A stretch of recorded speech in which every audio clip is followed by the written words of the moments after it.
Good morning, everyone. Just wanted to say hello to those of you who have joined us a little bit early today. So if you can hear me now, then your audio will work for the session. It should be good to go.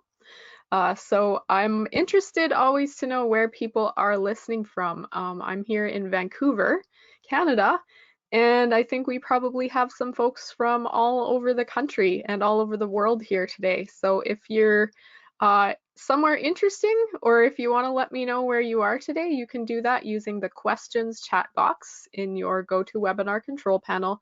Anything you type in there, I will be able to see. It's not a public chat box, so there's no way to show it to everybody, but I'll be able to see it. Um, I see I've got a couple of people saying hello and letting me know where you are today. We have Abdul Amir, hello, and Mustafa, Hosalia, you're back in Toronto, and Joan, hi, in Ontario as well. Um, Oh, Abdul Amir from Iraq. Awesome. So I'm going to, sorry, I'm going to shut my microphone off again in a couple of minutes, and then I'll probably come back one more time before we start. So we're going to start officially in about 8 more minutes. And hello also to Surya and Naeem and, oh, Naeem, you're in Pakistan. Hello. Yeah, some of you are in places where I always say good morning, but it's probably not morning for you. Even in Toronto, it's afternoon already. So I'm going to shut off my mic. I'll be back in a few minutes, and then we will officially get started at 9:30 Vancouver time, so 8 minutes from now.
Hey, it is 9:30 Vancouver time, so good morning to all 104 of you who are already in attendance for CELPIP Writing Pro Target 9 Plus. Hopefully you can hear me now. For those of you who have been commenting you didn't hear me, I just started talking, so you haven't missed anything if you just signed in. A few things before we get started, just to let you know how this is going to work. If you are new to our webinars, your microphone is muted. So mine is going to be on, but nobody else's microphones will be on for the session. We just have too many people and it wouldn't work to have everybody speaking. So instead of using your microphone, please use that questions box in your GoToWebinar control panel. And anything you type into that box, I will be able to read it. And I also have a coworker here today, Brandy, who some of you know. She is helping to answer questions in the chat box today. So we will be able to see your comments, questions, anything you say in there. And one of us, if you have a question, will do our best to answer it. And I'll also be sharing some of your comments and ideas with the group today as we go through our questions. So ask questions anytime during the session. We don't have a special question time, so you can always ask anything you want to know. In some cases, I'm going to see your question, but I know that it's something I'm about to start talking about, so I might not answer it right away just because I know the answer is coming. But we are going to do our best to get to all of your questions, which is going to be a big job today because I think over 500 people signed up today. So that means probably we'll have over 200 joining us. Hopefully you will not have any technical issues. Sometimes it happens that you will lose sound just for a few seconds. It'll just cut out and then it'll come back and you don't have to do anything. That's pretty common. That's usually an internet connection issue or something like that, but it usually fixes itself. If the sound goes out and it doesn't come back, then I would say log out of the session and log back in. And when you log back in, try to use Chrome as your browser because GoToWebinar says that that works the best with their platform. If you want to take notes, of course, you're welcome to do that. And you're also welcome to take screenshots of anything that you see on the screen today. That's fine with us. But after this session, you're going to get an email about an hour after we end today. And it's going to have quite a few useful things in it. One will be a link to a survey that you can fill out if you have any feedback for us.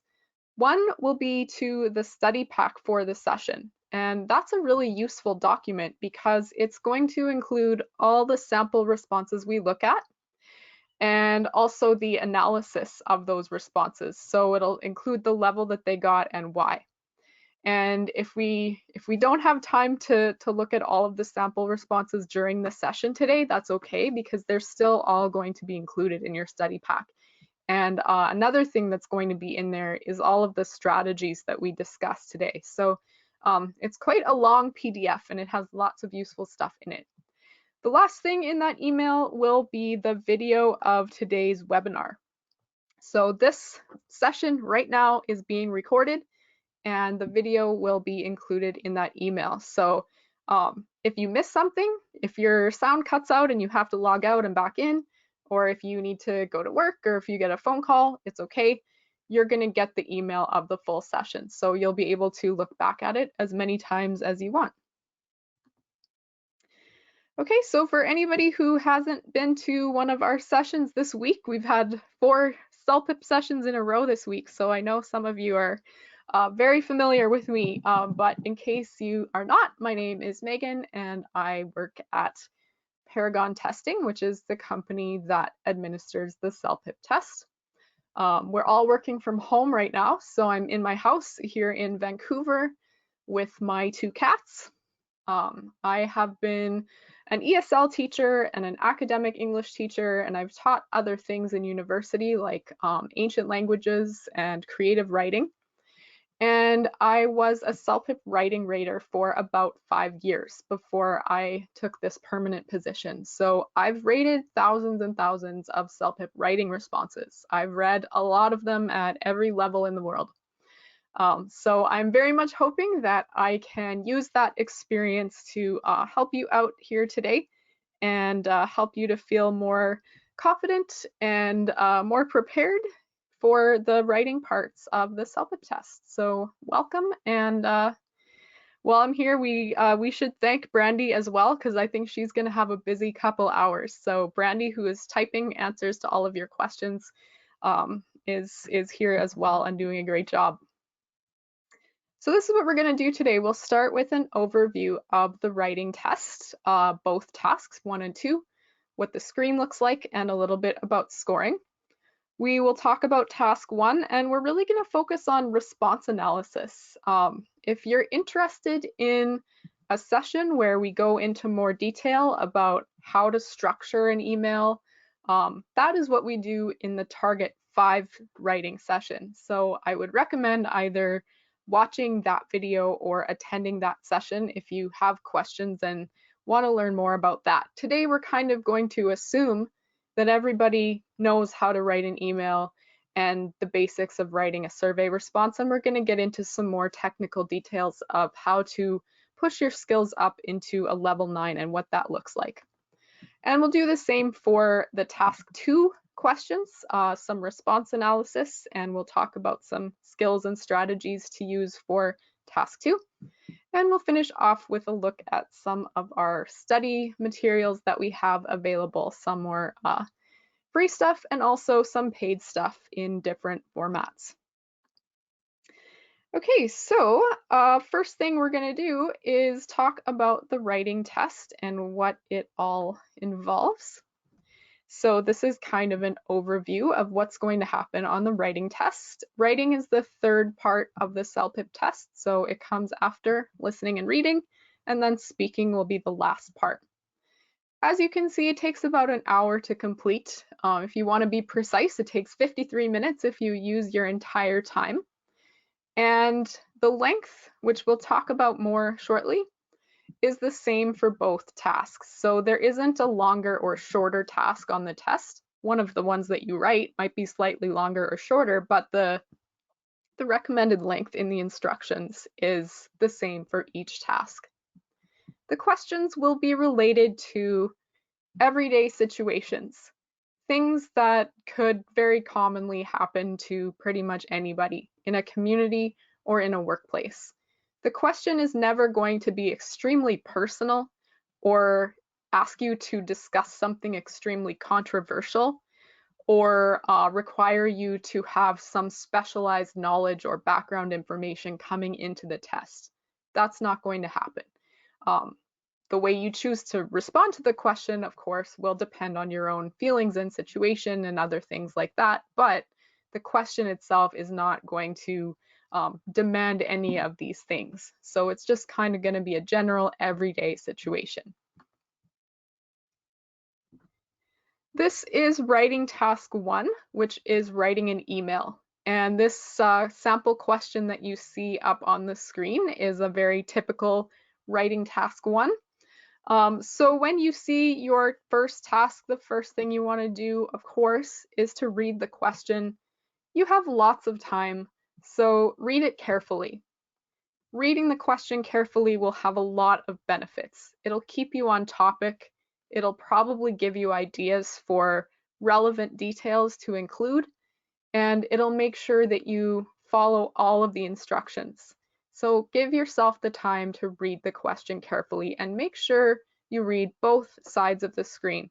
On the left, there's going to be some background information about the situation. And then on the right, you're going to have your specific set of instructions. In this case, there are 3 tasks on the right. You can tell because there's 3 bullet points there. Sometimes there will be 4. Sometimes there'll be 3. It's always 3 or 4 for task 1. The word count is about 150 to 200 words.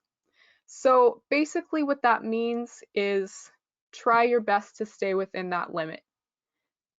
If you go a little bit over, it's okay. If you go a little bit under, it's okay. You will not be penalized for going a little bit over or a little bit under. If you write more than 220 words, that's when penalties will start to kick in. So do not go over 220 words unless you are willing to get a penalty for your word count. So I would say don't, because you should not be willing to get a penalty, right? So stay within 220 words. And on the low end, do not write less than 135 words, because if you do, that's when a word count penalty will start to kick in. Other things can happen if you don't write very much or if you write way too much. Um, on the small side, if you write a very short response, likely you're not giving yourself the opportunity to develop your ideas very carefully. You're not showing as much of a vocabulary range and a sentence structure range as you would be if you wrote more. And you may not be giving a complete answer to all of the tasks. So it's not just about your word count, it's also about other things. On the other side, if you say write 500 words instead of 200, you're probably going to repeat yourself a little bit. You're probably going to include some ideas that really don't need to be in that response. Maybe they're not super on topic. Maybe they're not necessary to the situation. Also, the more time you spend typing, you're not going to have time to check your work. So probably if you're just typing as fast as you can and writing as many words as you can, you're not giving yourself the time to do your best grammar and your best vocabulary and your best sentence construction. And so again, if you just focus on writing as much as possible, not only will you get that word count penalty, but some other problems could start to happen as well. So just stay within that range, 135 to 220 words. And that's all I'm going to say about word count. It's easy. Don't go too far under, don't go too far over. Try your best to stay within that range and you will not get a word count penalty. That's the end of that. And the format for task 1 is always writing an email. So you will always be writing an email for task 1. That's not the same thing as a business letter or something like that, and it's also not an essay. So it's going to be an email format. Here is an example question for task 2. And task 2 is always going to be responding to a survey question. So somebody wants your opinion about something, and you're going to have the same thing as for task 1, some background information on the left, which is important to read to get the context, and the actual question and your choices on the right. So on the right, you're going to have 2 options, and you must choose between those 2 options. Word count, same thing, about 150 to 200 words. Do not go over 220, do not go under 135, unless you want a penalty, because that's what will happen. So stay within that word count range. This one sometimes feels like an essay question to test takers. They sometimes answer it like an essay, and it's really not an essay situation. An essay is something you write in a class, usually for school, and you get a question that's been assigned to you, or it's something you want to do some research about, and you write usually something pretty long, and it's an essay, and you write it in academic style, and you maybe cite some sources. That's what an essay is. There is no essay question on the CELPIP test. This is a survey response, not the same situation. So it's not a school assignment. Somebody from the community or your workplace is looking for your opinion, and they're sending out a survey to find out which of these 2 options you prefer and why. That's not an essay. It might be a little more formal than your task 1 email. You might want to use some polite but maybe less friendly or less casual words and phrases, but it's still not an essay question. So you want to structure it like a survey response, not like an essay. You really don't have time to write. Most people learn the 5-paragraph essay style. You don't have time to write that. 220 words is not enough to write a 5-paragraph essay, and it's not an essay question anyway. So don't even try to do that. It's a survey response, and just think of it as a survey response. What you want to focus on is giving reasons. So you have to choose option A or option B. yes, you have to choose one of those two. Neither option probably will be perfect to you. Maybe you can see disadvantages and advantages to both of them. That's probably going to be the case because usually that's why a survey goes out in the first place, right? Some people are going to prefer one, some people are going to prefer the other. You wouldn't have to make a survey if one option was obviously way, way, way better. So there might be some things about your chosen option that you think are weaknesses or disadvantages. So you just want to choose the one that you think is better. It doesn't have to be 100% perfect. You may see some advantages to the other option as well. That's okay. As long as you think your option has more advantages, that's the one you should choose. You have to choose one or the other, so do not argue for both of them. Don't say why option A is great and then say why option B is also great, because that's not the question. And another thing to avoid doing is creating a third option and saying, well, I don't really like options A or B, but how about this option C? Don't do that. You have to pick one or the other and explain why you prefer it. So this is what your screen is going to look like. And of course, on the test, it will be bigger because you won't have all of this additional information on the slide that you see here. So it looks pretty small, but it's going to be larger on test day for you. So there are some things that are useful to know about the screen. You have a timer in the top right. That's always where you're going to find your timer all through the test, in every part of the test. That's where you look for how much time you have left and how much time in total you have for this question. So this test taker obviously in this screen has just started writing task 1. They have almost 27 minutes left, so they've really just begun. Beside that, you have a next button. And we always tell test takers there is a next button because it's good to know that it's there, but I think most test takers never use it. The test will always move forward automatically when your time is up. So at the end of the 27 minutes, the screen is automatically going to move forward to task 2. You don't need to click next to make that happen. The only time you might want to click next is if you are a very fast, very confident writer, and maybe you finished your response in 23 minutes and you checked it over and you know that it's perfect and you really have nothing to do with the extra 4 minutes and you just want to get to the next part of the test faster. That's when you might want to click next. All that's going to happen is that it's going to move you forward immediately, so it won't wait for the 27 minutes to be over. You don't bring the time with you. So you can't finish 4 minutes early and then bring that 4 minutes into task 2 and have an extra 4 minutes. It doesn't work like that. You're still going to have 26 minutes for task 2. So I think for the writing part of the test, there's lots of things you can do with your time, including just simply relaxing for a minute if you need to do that, because this is the third part of the test. So you're probably getting a little tired. If I was really, really super done and I had 3 minutes left, I would just sit there and hang out for 3 minutes. I wouldn't go straight to the next part, but it's up to you. So we like to let you know that it's there. There's no back button. So once you move forward, you're done. You don't get to change your mind. So make sure you really want it if you click next.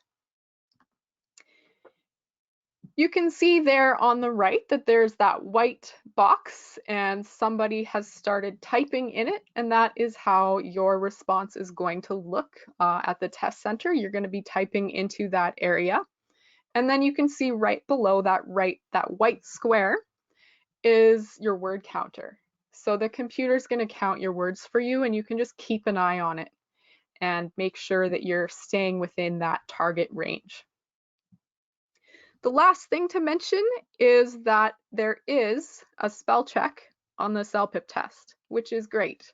Very helpful for a lot of people. If you make a typo, it's going to underline it in red, and then you can either simply correct it by editing that word, or you can click on it and a list of possible options will pop up. Maybe you meant one of these words, and you can choose from that list. The thing about spell check is sometimes it's really helpful and sometimes it's really not. So it's not going to catch anything that is a word in English, even if it's not the word that you wanted to type. So if you're talking about your office and your coworkers and you type the word STUFF, all the stuff at my office agree with me, the spell checker won't catch that, but it's a mistake. You mean staff with an A. Things like that you have to watch for yourself. So you need to know which word you actually want, and you have to be aware of those words in English that are spelled quite similarly but actually have very, very different meanings. So the spell checker can help you, but not with that. Okay, so a little bit about scoring.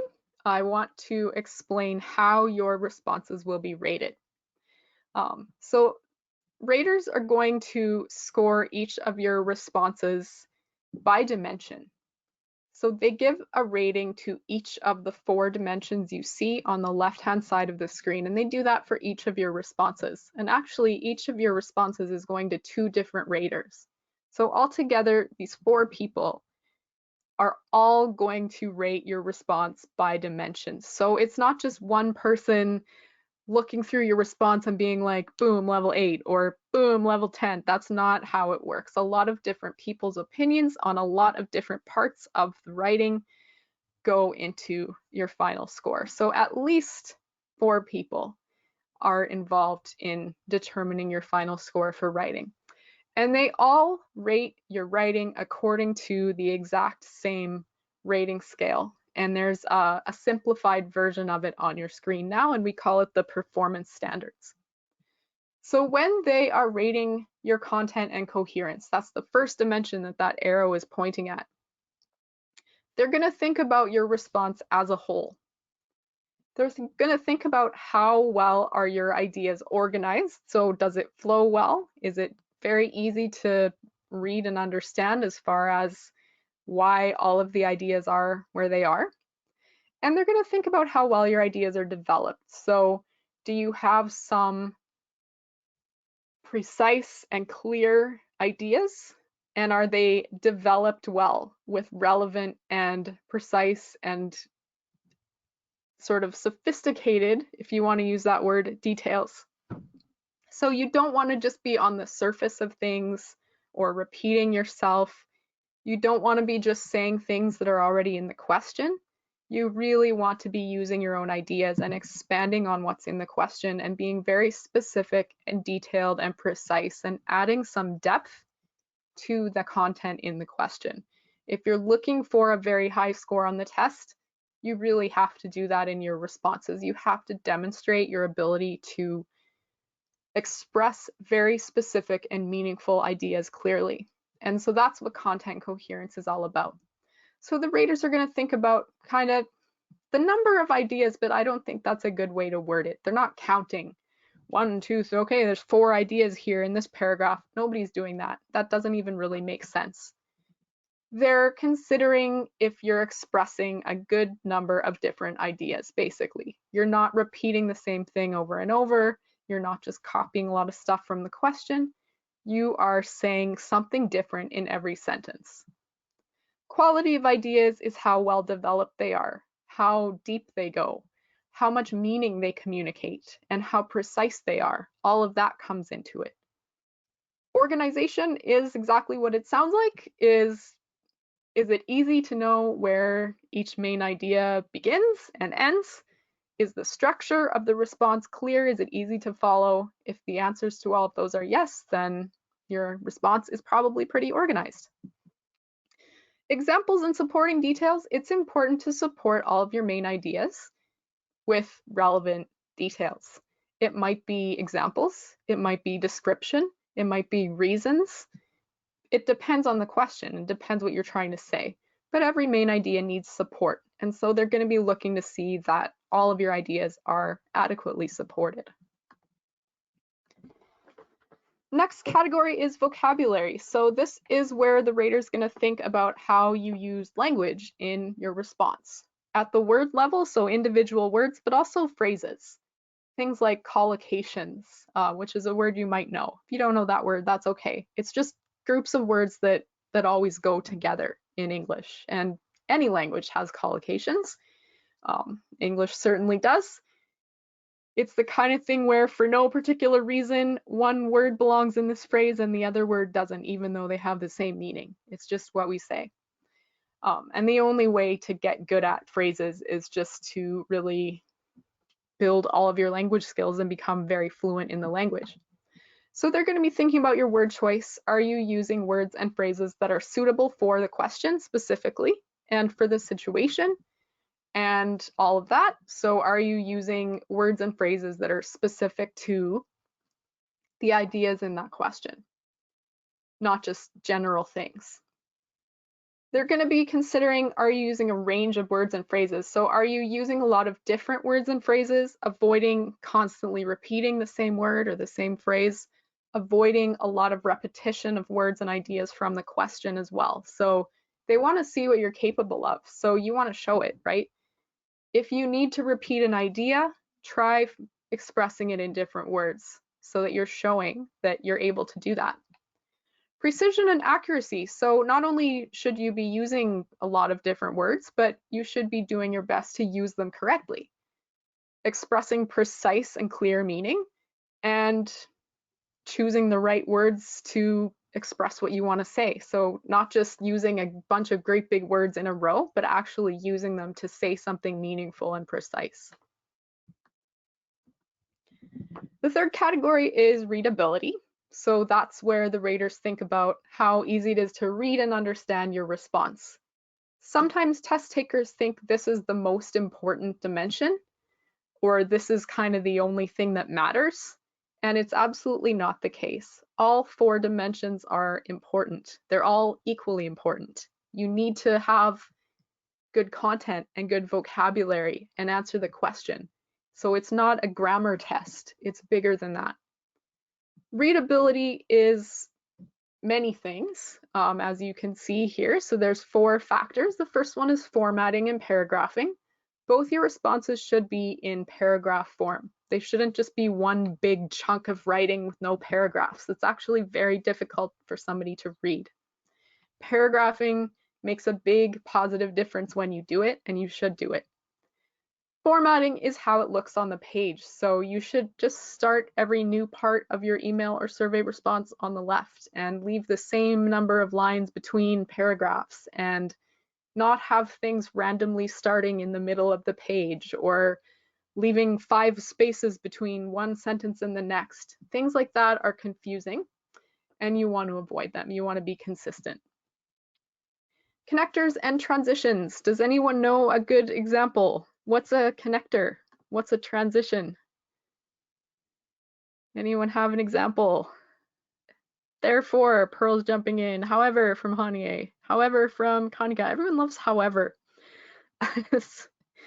Moreover, yeah, moreover to me is a word that I've seen in like CELPIP responses, but almost never in real life. I know what it means, but it's just kind of an old-fashioned word. But people love it on the CELPIP test. Therefore, although, nevertheless, all that being said, in addition, consequently, in spite of, or despite, in other words, I don't know if in other words, yeah, I think that's a good example. I don't think I've ever seen that example before. But in any case, there's tons of them. There's hundreds of them. We can't possibly list all the transitions. You don't need to have one in every single sentence. That would be a little strange. But having enough of them is really going to, again, help with flow. It's going to help with coherence, and it's going to show the connection between your ideas. And so it really adds meaning. If you use transitions with intention very precisely, it's going to add a lot of meaning to what you're saying. It's going to help the reader make the same connections that you're making as you write. So they're important. Grammar, of course, is important, and sentence structure. And this basically means making sure that you're showing your ability to write different kinds of sentences. So they shouldn't all, for example, be extremely short or all in present tense or repeating the same kind of structure over and over and over again. You want to show, again, what you're capable of doing. The rater doesn't know you. They don't know how you write in real life. The only thing they have to work with is what you give them. So you want to give them as much as you're able to do. Write different kinds of sentences. Use conjunctions, coordinating conjunctions, subordinating conjunctions. Slip in a conditional sentence if that is appropriate. Have some shorter sentences and some longer sentences. Have a question if that makes sense in the situation. Try your best to show that you can do different stuff with language and words, and that is how you're gonna succeed on the test, is to really show everything you're able to do. Your grammar at a level 9 or higher should be good. You should be making very few errors, and the errors that you make shouldn't be major errors. They should be the kind of little mistakes where if you see it, you know it's a mistake, but also you know what the person was trying to say. It's easy to know what they meant. That's the kind of mistakes that are acceptable here and there at a level 9. So minor and not often. There's no counting. The raters aren't sitting there and counting up your grammar mistakes and thinking, well, you made 5 grammar mistakes, so you get a level whatever. That's not how it works. It's more about how the grammar mistake impacts the reader's ability to understand the content. And different errors have different impacts on different people. So ideally, you're not going to make any big mistakes, and you're really going to show that you have control of grammar, and that includes some complex grammar at the advanced levels. The last thing in readability is spelling and punctuation. So spelling we've covered, you have a spell check, but you also need to outsmart the spell check sometimes by knowing which word you're actually trying to use. Punctuation, very important. And again, this is something, if you're going for a very high level score, you should be very comfortable with things like commas, periods, apostrophes, quotation marks. These are things you should be using appropriately in order to communicate the meaning that you want. Last dimension is task fulfillment, and this is where the rater's going to think about, did you follow the instructions? Did you answer all the questions? Did you do a complete job of answering the questions? And is your tone appropriate for the situation? So is your kind of emotional impact appropriate for the situation? Are you choosing language? Is your register appropriate for who you're speaking to or writing to?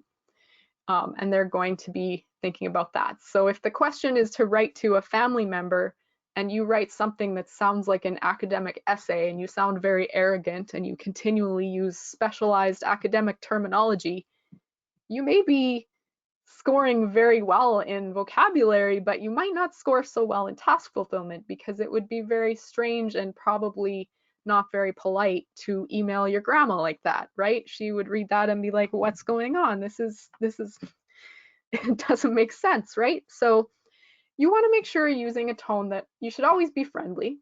You never want to be impolite.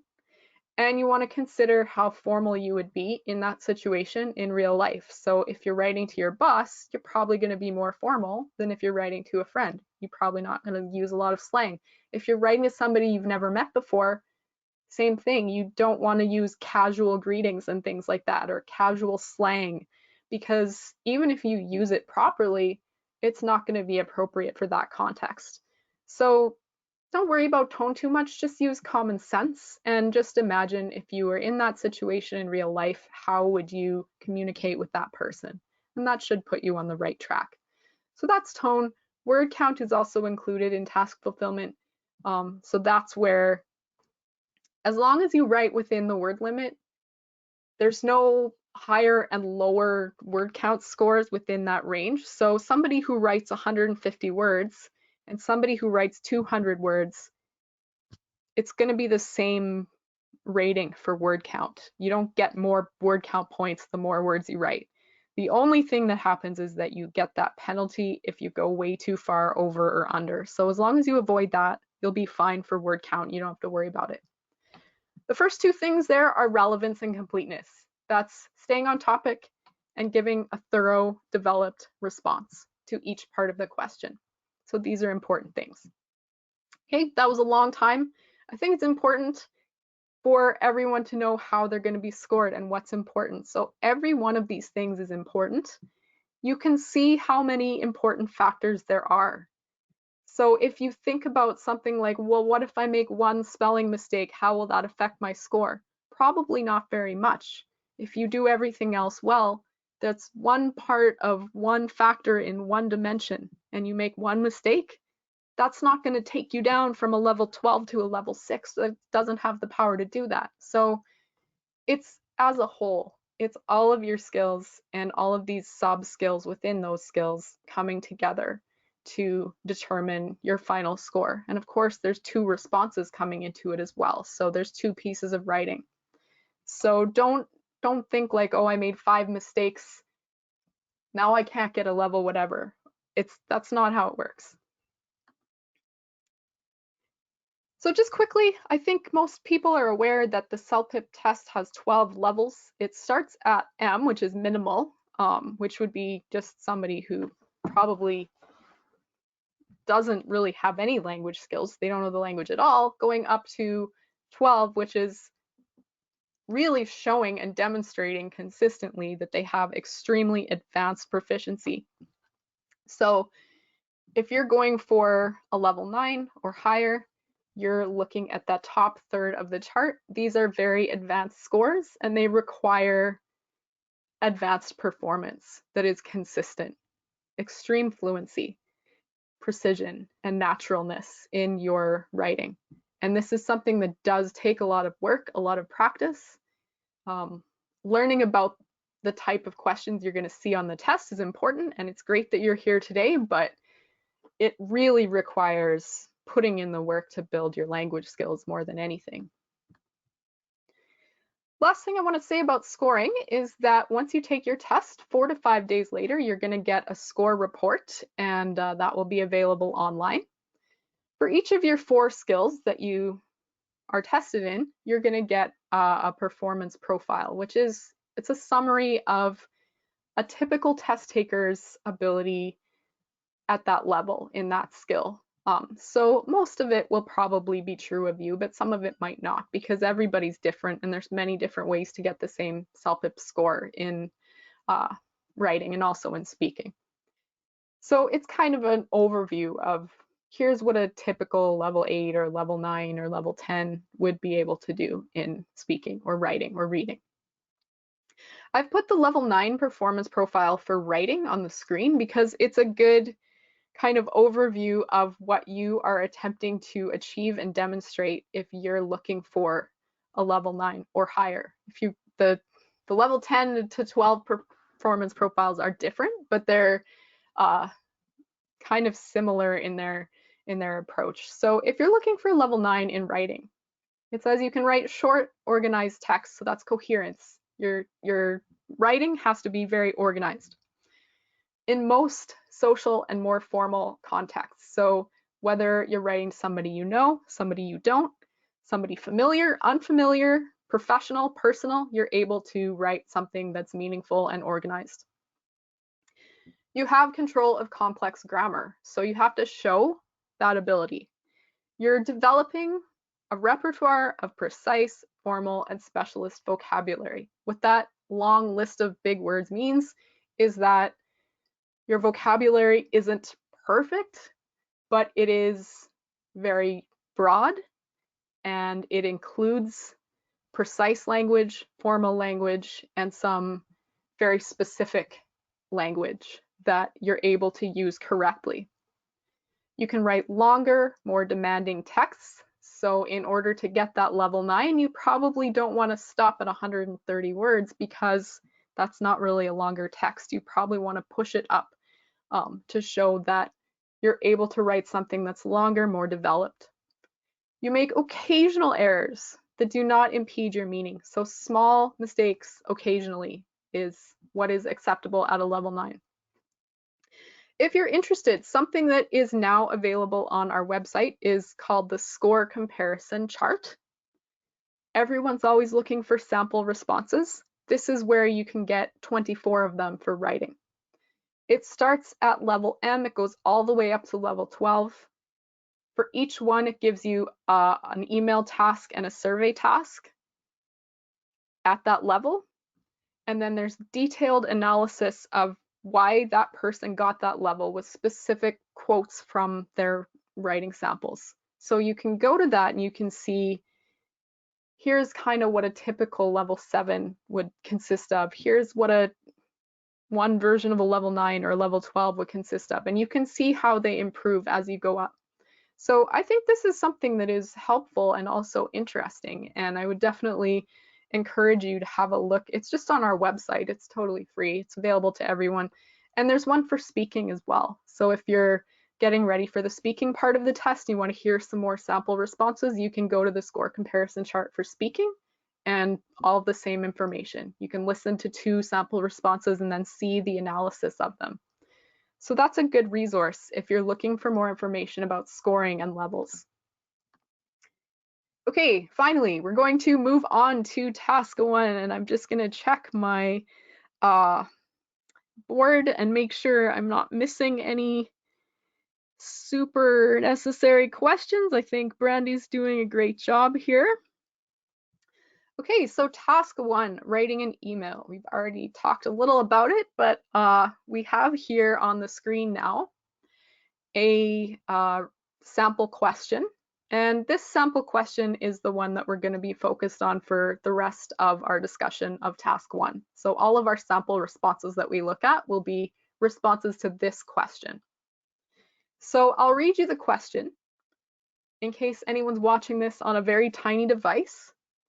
And then I have some questions for you. So here we are. We have writing task 1. Read the following information. You are an elementary school teacher. There is a famous writer who lives near your school. In about 150 to 200 words, write to this writer and invite her to speak to the children in your class. Your message must include the following points: an introduction to the school and your class, why the children like this writer's books, an invitation to visit the classroom, what the writer can do with the children. Okay, on to you. Question 1, true or false? The more words you write, the more likely you are to get a high score, true or false. We have votes jumping in already. You are unanimous. You are all of one mind. Absolutely. It just makes me happy to see the unanimous votes for false, because it's absolutely false. No, you've just seen that it's so much more than that, right? Word count is one part of one factor in one dimension, and it's as long as you're within that range that's acceptable, you're good. You don't have to worry. Certainly, you don't want to go over that, because then the penalty is going to start. So the more organized and well-structured and well-supported and clearly expressed and readable and on topic and tone appropriate your response is, the more likely it is to get a higher score. So it's all of those things, of course. Okay, how about number 2? Dear Sir or Madam would be an appropriate greeting for this task. What do you think?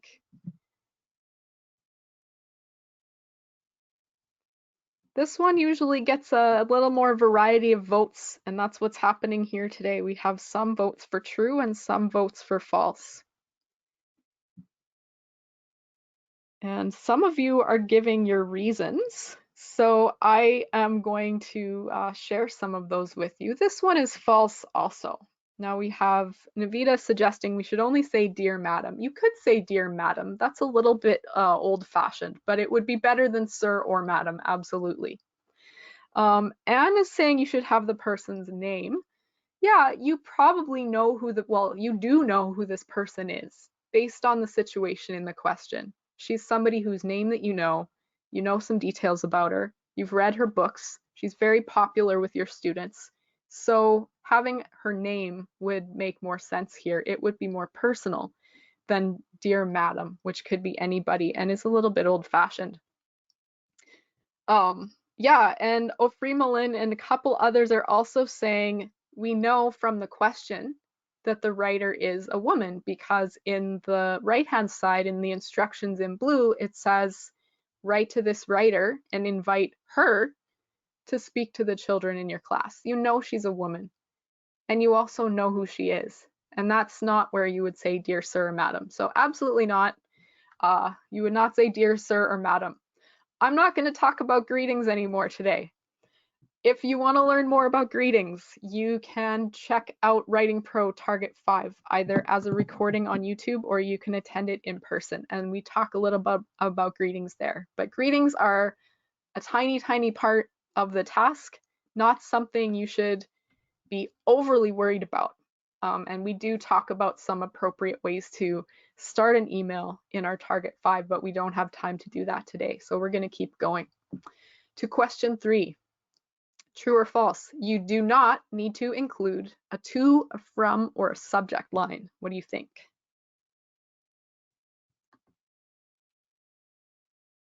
We have unanimous votes. Oh, we have one dissenting vote, one different opinion.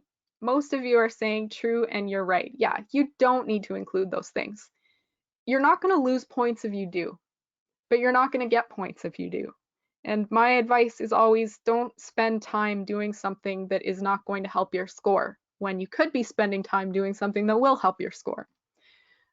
You don't need to make it look like an email. So just start with your greeting. Dear Ms. Whatever. That would be the best way to go. You don't need to make it look like an email. That's not what the task is testing you on. It's a writing test. So just get straight to your greeting and jump right into your content. Okay, now here is our question on the screen once again.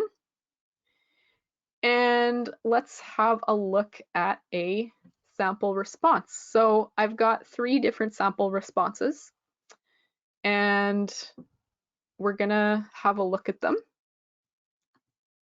Here's our first one. I'm gonna stop talking for a minute, and I want you, as you read, to think about those 4 dimensions. Think about content and coherence, vocabulary, readability, task fulfillment, and as you read or after you read, let me know what you think of the response. Do you see any strengths or any weaknesses in this response? And if you want, you can let me know if you think that it got a level 9 or if you think it's lower than a level 9, and maybe you can explain why. So again, I'm going to stop talking and give you a chance to read, and you can comment either while you read or after, and then we'll discuss it together.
So ideas are starting to come in. I almost laughed when I stopped talking, it got very quiet, and I'm sitting here in my room, and behind me on the bed is my cat, and she's very old, and she's snoring so loudly that I was thinking you might be able to hear it. She's just a very, very loud snorer, so hopefully you didn't. Okay, so most of you are actually saying that you think it might be a level 9. Some of you are thinking it's level 9. I think one of you even said it's higher than a level 9. But then I'm seeing some that are suggesting maybe 8 or 7 or 7 to 8. Most of you are saying around an 8. So I'll just tell you right now, this was rated as a level 7. So this is an old response to an old question, and it was already rated by 2 raters, and both those raters rated it at a level 7. That's what their ratings worked out to when they rated each of the 4 dimensions. So if we start with content and coherence, so thinking about the ideas, are there clear main ideas? Is the support detailed? Is it meaningful? Is it precise and clear? Can you understand all of the ideas? And is the response well structured and well organized? Any comments on content and coherence specifically? Monica's saying not much details, not many details. I think there are quite a few details. Well, Freemalin, you're saying you can understand, but not enough. Maybe not consistently. Like you can understand some of it, but not all of it. And that's how I feel. I get the gist. I usually understand what the writer is trying to say, but they're not always quite saying it. They're not being clear and precise all the time. And they're trying to, of course, but I think that their language ability is just not quite at that place yet.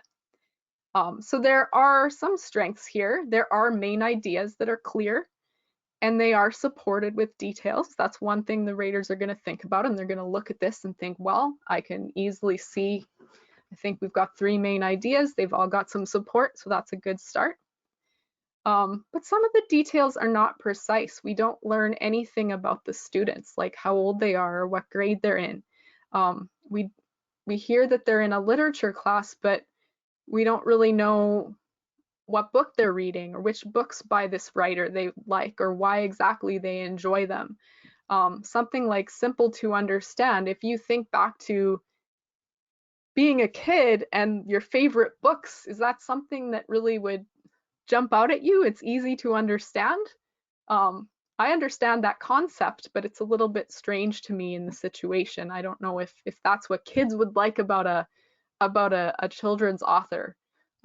And thoughtful at the same time. I'm not entirely sure what that means. Maybe meaningful. So we learn some details, but the details aren't very precise. They're not very specific. We don't know which books or which students or which class. We know where it is, but we don't know which school. So there's a few things that are a little bit unspecific here. Thinking about vocabulary. What do you think about the vocabulary, the word choice? Some of you are making comments. Sometimes it takes a minute for them to jump into my questions box. There we go. So some of you are saying it's good. A couple of you are saying maybe it's a little bit simple. I think, yeah, a lot of it is kind of everyday language, which is okay if you're using everyday language correctly and in natural phrasing and natural word order. That's good. That's a great start. And I think this writer is even trying to use some higher level or some more precise vocabulary. For example, phrases like literature teacher, simple to understand, even though I think that concept is a little strange in this paragraph, that phrase is very natural, simple to understand. Things that are kind of very specific to the situation, like process of writing. That's a very suitable phrase for writing to a writer, and this writer's using it correctly. So I think there are some positives here and some times where he does go beyond just simple everyday language, and he shows that he knows some of those more complex words and collocations. So that's great. Other times I think maybe he's trying to do that, but it's less successful. Like when he says the novel is thoughtful. I think he means something like meaningful or profound. A book can't be thoughtful because it can't think. So I know what he means, but he's not quite saying something that makes sense. So there's times like that where I think that the language choice is maybe a little bit incorrect or maybe a little bit unclear or unnatural. Like, oh, let's see. Where's a good example? As soon as I want to find something, I can't find it. We have a long discussion during and after classes. I think that's a little bit of a unnatural sentence. We have a long discussion. It's not quite, he means they talk about them all the time, or their kids are always talking about them, or things like that, but it's so formal and it's just not quite, it's not quite expressing an idea that makes total sense. So if you think about readability, a lot of you have commented on readability. You've mentioned that you see some grammar problems, and that's definitely the case. We do have some grammar errors here. We do have some strengths though. Does anyone see any strengths if you think about readability? That's paragraphing, formatting, capital letters. What else is in there? Grammar, sentence structure, transitions. Any strengths? Anything good?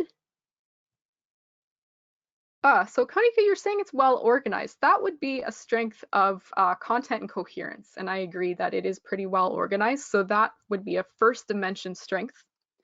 Some of you are saying, okay, so punctuation is good. A lot of you are mentioning that. Absolutely, there's not really any that I can see punctuation mistakes. That's great. Marcine, you're saying they use paragraphing. Absolutely, that is always good, and this person's using it correctly, and it's really helpful. It's dividing up those ideas, so that's a strength. So I do think that the main weakness here in terms of readability is some of the grammar errors. There's quite a few mistakes here that are a little bit basic, not really occasional. There's a little bit more than an occasional error. So I'd say that there's more mistakes than a level 9 can make and still get a level 9. And I think some of the errors are bigger. Some of the errors really interfere with meaning. For example, in the third paragraph, the first sentence, it says, I think this meeting will be useful for those who is interesting for everyone. I don't know what that means at all. So that's not just one mistake, that's sort of a whole sentence that's been constructed in a way where I can't pull the meaning out of it. And so if you're trying for a sort of an advanced score, that's the kind of error that you should be trying to avoid and definitely working on avoiding making. So we have strengths, we have weaknesses for sure. If we look at task fulfillment, this test taker did address all 4 of the bullet point tasks that they were asked to mention in their response. I would say that's good, but on the weakness side, a lot of it isn't very detailed or clear.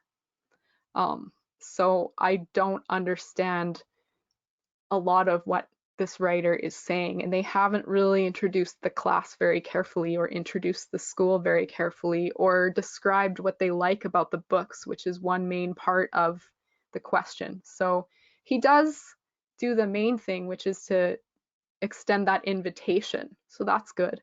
But a lot of the bullet points really need more development. They need more completeness to get to that next level in task fulfillment. I think the tone is okay. It's friendly, it's formal, it's polite. So I think that there's nothing wrong with the tone, and he has written 156 words, so he's in the range and he wouldn't get a word count penalty. So this is a level 7. And let's move to our next response. My cursor has disappeared. Come back, there it is. Okay, so this is our next response. And again, I'm gonna give you a second, more than a second. I'll give you about 30 seconds to have a look. We're not gonna spend as much time on this one. I think you'll understand why pretty quickly. And let me know what you think about those dimensions or about the final score in that comments box.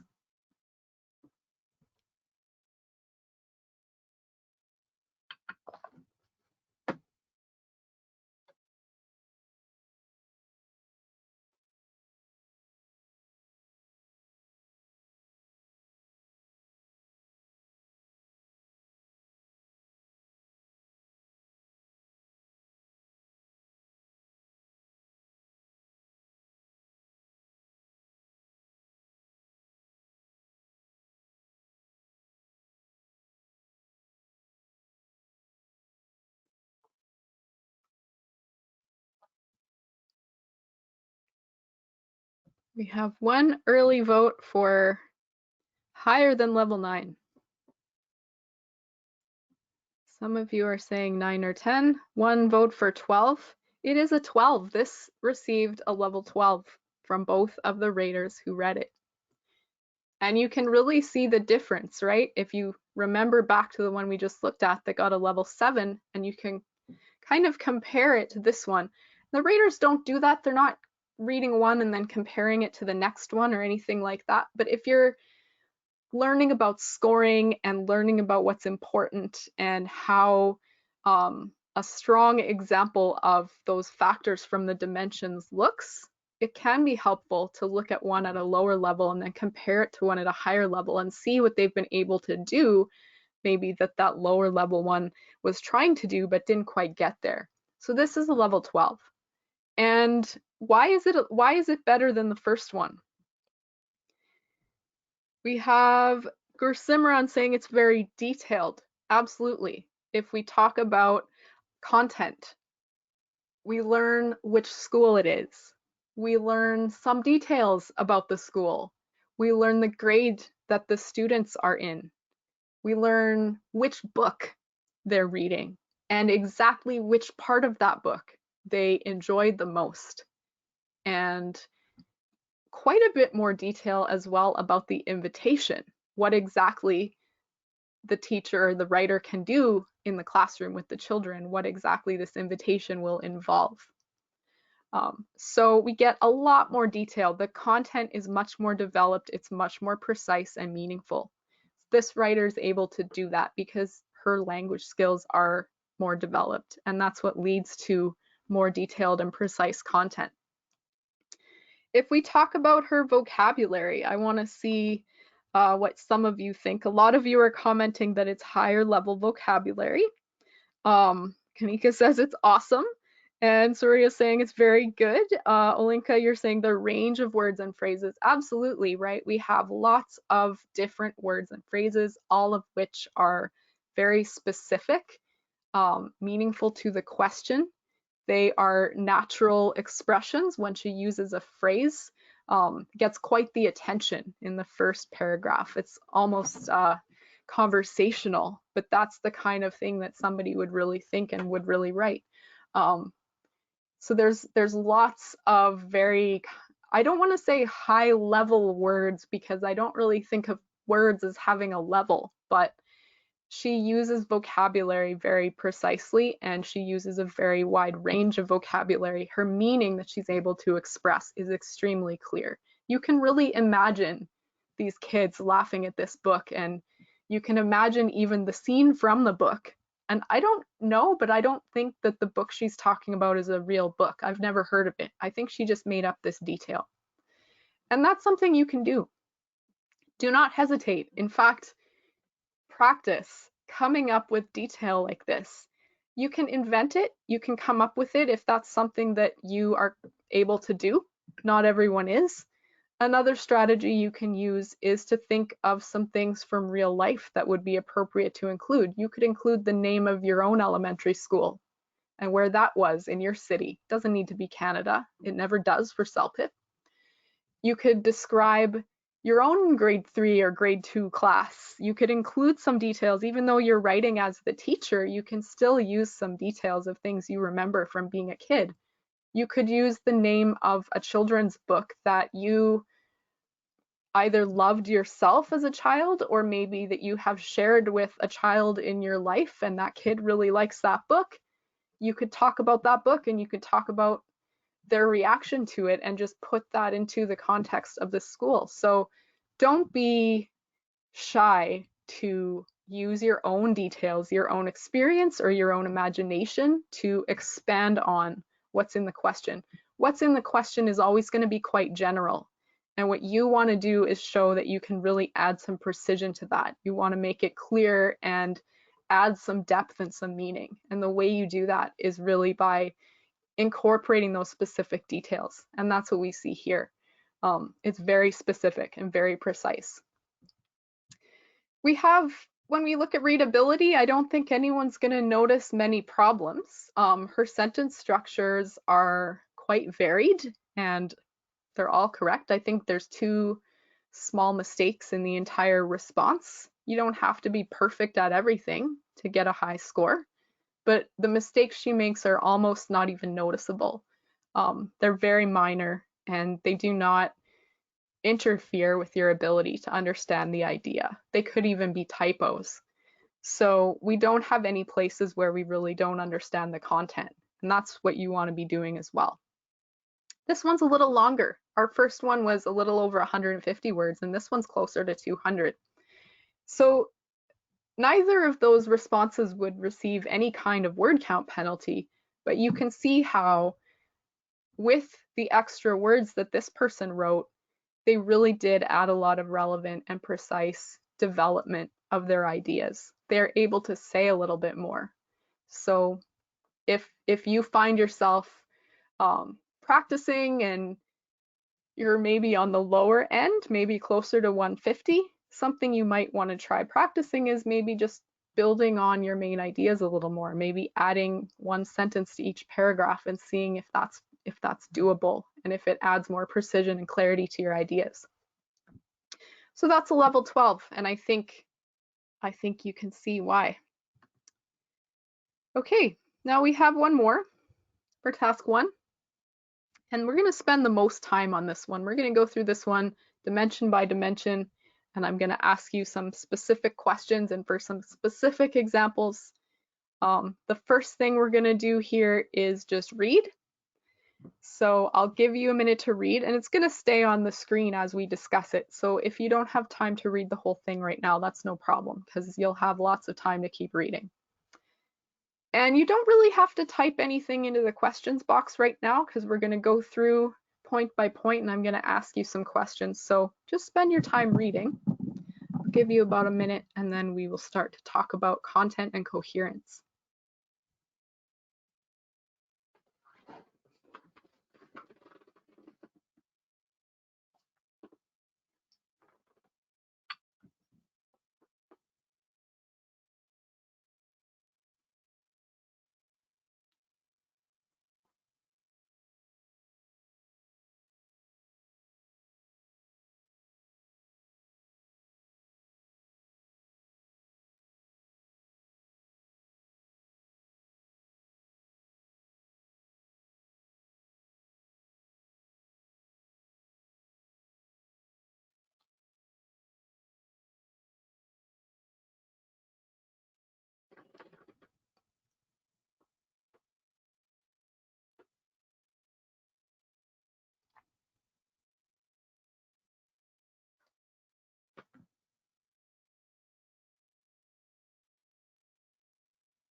Okay, so we'll start talking. And I see a question here from Olubukola asking about the word count. I've put the word count in the bottom right corner of all of the sample responses. So if you haven't been seeing it, that's where it is. This one is 196 words. So they're right in the zone. Okay, we're going to talk about this one by dimension, and then I'll tell you the level at the end. And if I don't, because I sometimes forget, I'm sure many of you will remind me. So we're going to talk about the level at the end, and I'm going to try to remember, but I definitely will, because you won't let me forget forever. Okay, let's talk about content and coherence. So on the right here, I just have the factors from the performance standards. So the things that the raters are thinking about: number of ideas, quality, organization of ideas, and the examples and supporting details. And I have some questions for you. My first question for you is the writer's purpose clear? Is it easy to understand why she's writing this email? What do we think?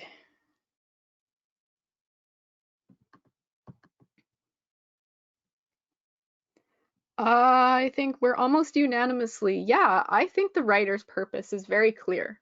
I had no trouble understanding why this email was being written.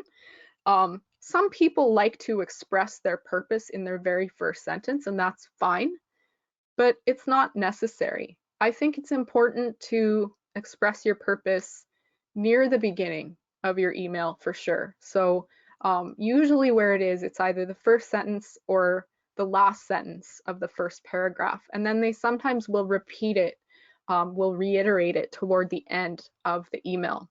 And that's kind of what's happening here. If you see where I've underlined, we have at the end of that short first paragraph our invitation. It's not super explicit. It's not, please will you come to my classroom, but it's clear that it's an invitation. They would absolutely love it if you could spare the time to visit. That's obviously an invitation. It's being put very politely. And then later, in the third paragraph, she says it more explicitly. She says, it would simply be amazing if you can come and inspire them. So this is clearly an invitation. So I think the purpose is clear. I'm not wondering why this email is happening. I know exactly what this writer wants. Well, not exactly what, but I know generally what this writer wants. How about point 2? Are the main ideas supported with details? So if you look at each paragraph, are there details there that are helping to support the main ideas? I'm seeing a lot more yes. Oh, Zakia, you're saying there are too many details. I don't know about too many, but I think that there are a lot. So I definitely, when I look at this response, I think, yeah, all the main ideas are supported with some details. And then I'm going to think, well, are the details precise? Are they specific? Are they well developed? And I look through it and I think, yeah, with a couple of minor exceptions, I think that they are very well developed. So to me, this test taker is doing extremely well so far. Content is specific, clear, and precise. Organization is there. I don't have any trouble understanding the organization or the flow of the response. I think it's very natural. And so I really don't see any major issues as far as content coherence goes. How about vocabulary? So now let's focus on her word use and her language. What do you think for question 1? Are you seeing a wide range of words and phrases?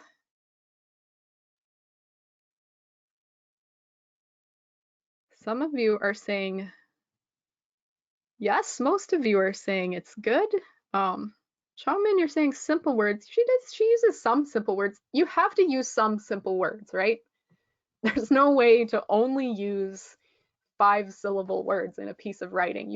You're always going to use some simple words. And I think the question with vocabulary is really more, is she using words with precision and accuracy? Are they the right words to communicate precise meaning? And that is, to me, when I was a rater, that's really what I was thinking of. I wasn't really thinking, well, there's no academic vocabulary. There shouldn't be really in this situation. You're an elementary school teacher writing to a writer. You're not a professor writing to another professor. So it's really more a question of how natural and how appropriate and how clear the language choice is. And I think there's a pretty good range. How about question 2? Do you see any places where the word choice is a little bit unclear or a little bit awkward, unnatural? Or maybe she repeats something a little too much? Any places there? And give me some examples. If you say yes, you have to give me an example. Let's see. So some of you are saying, oh, Evgenia, you're saying spare is awkward. Spare the time. That's actually a very natural expression. Spare the time to visit. Like if you're able to give up the time. It's a very polite phrasing, but it's also a very natural phrasing. How about, so some of you are saying create is repeated a lot. Absolutely. And fantasy world is repeated a couple times. Yeah, so, a couple of you are asking about the level. Again, I'm going to tell you the level right at the end. So we're going to talk about the dimensions first, and then we'll talk about the level at the end. So I did this, and in blue, I highlighted some language use that I thought was especially strong and clear and precise. And in orange, I highlighted some places where I thought that the word choice was a little bit weak or repetitive or unclear.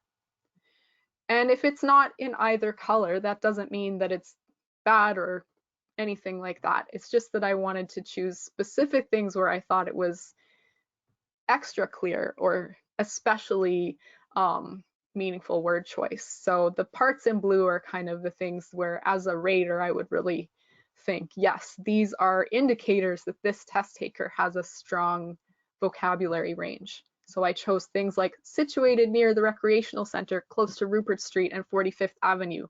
That's super precise. That's a very detailed explanation of where the school is located, and that's information that would help this writer who lives nearby to understand which place she's talking about. Huge fan. That's not high level or super formal vocabulary. It's extremely casual actually, but it's also extremely appropriate for the situation. It's a very natural expression.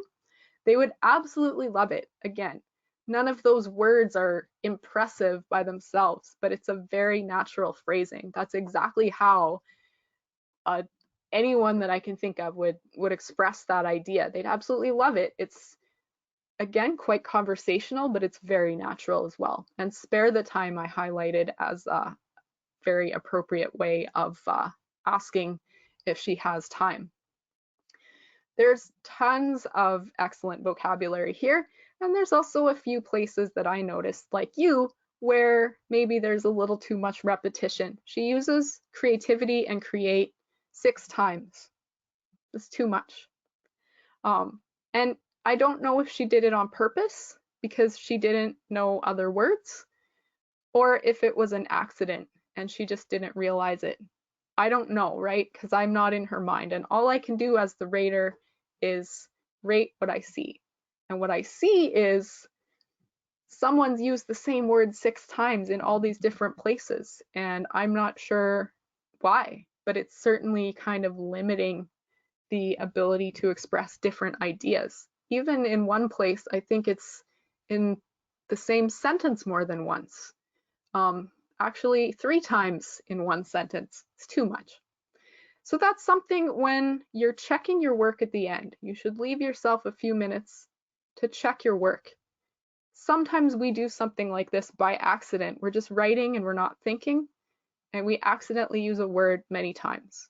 That's the kind of thing you can notice when you're checking your work, and that's why checking your work is important, because, oh my gosh, you can see right away, I used this word 6 times, I need to change some of these. And then you can do that before your time is up. A couple other things I thought inspired them on is just awkward phrasing. That's just not how we would say that. I understand what she means, but it's not how we would say it. Put together and the many adventures, again, at the end of that 3rd paragraph. I get what she's saying, but it's not very natural language there for what she's saying. So overall, her vocabulary is strong. We can also see that there are some weaknesses here and there, specifically with clarity and with repetition. Now let's talk about readability. The formatting, I'll just say, I think we can all agree that this is formatted pretty well. Everything starts on the left. There's one space between each paragraph. It's very easy to see where the ideas begin and end. Spacing, paragraphing, all of that is good. What about grammar? Does anyone see any grammar errors?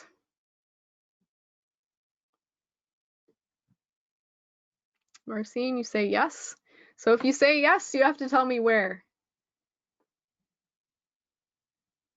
A couple of you are saying yes. Now, normally, if I ask this question and the test taker has made a lot of mistakes, I usually get a long list in the questions box. Oh, they did this, and this is the wrong verb tense, and this is the wrong preposition, and I get all of the examples of all of the mistakes. But in this case, I am not seeing any mistakes being cited by you. You're not pointing out any errors. So I will say, yes, there are a very few grammar errors, and I will underline them for you here now.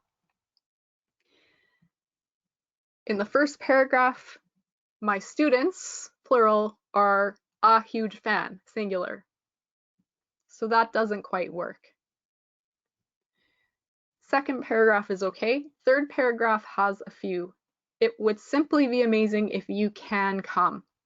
How would you fix that?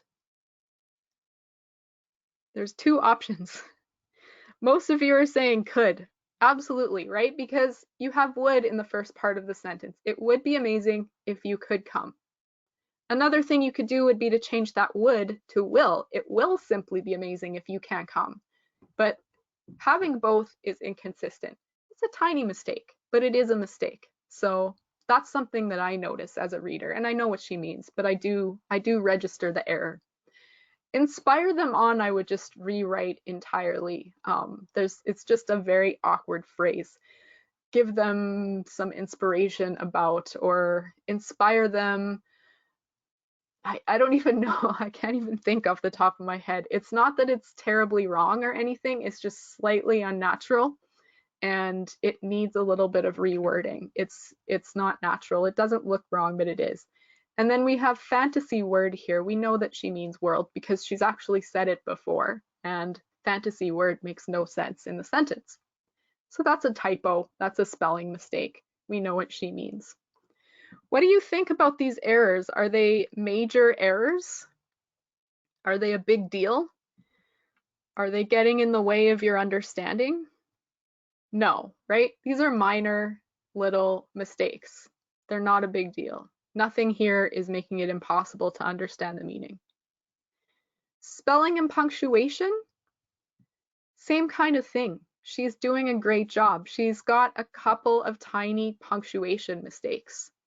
They are tiny. I'm going to underline them here now. There are two of them. One is in paragraph 2, right at the end, where they always ask what's going to happen next with a question mark and then a period. That period shouldn't be there. It is not needed. Is that a huge mistake? No. That really makes no difference at all to my understanding of the content. It's not really a big deal.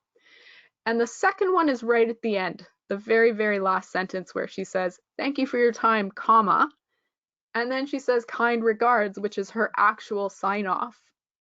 So it kind of makes it look like she has two sign offs, two closings. And that's a little strange. So I think the best thing to do here would have been to actually move that whole sentence, "Thank you for your time," up to be beside "let me know your thoughts," and just end it with a period. That would make it clear. We have one sign off, it's kind regards. The R in regards doesn't need to be capitalized. Again, there's a mistake that makes no difference, right? So we do have some punctuation errors, but they are very, very, very minor. So readability, pretty good. Not perfect, pretty good. Let's talk about task fulfillment. And at the bottom of your screen, I've just put the points that this test taker had to answer for this question. So the 4 tasks that she had to complete for the question. Do you think she talked about all of those tasks? Did she talk about all 4 of those things in her response? I'm seeing Naveen giving a very strong yes. Many of you are agreeing. She addressed them. I agree too. She addressed every task.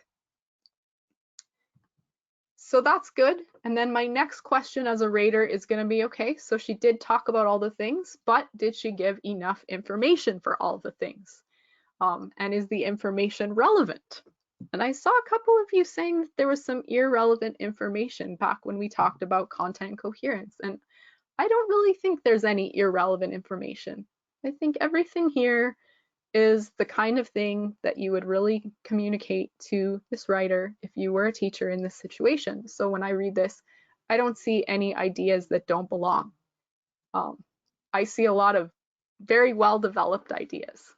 I don't see anything that I'm confused about why it's there. So I'd say it's relevant.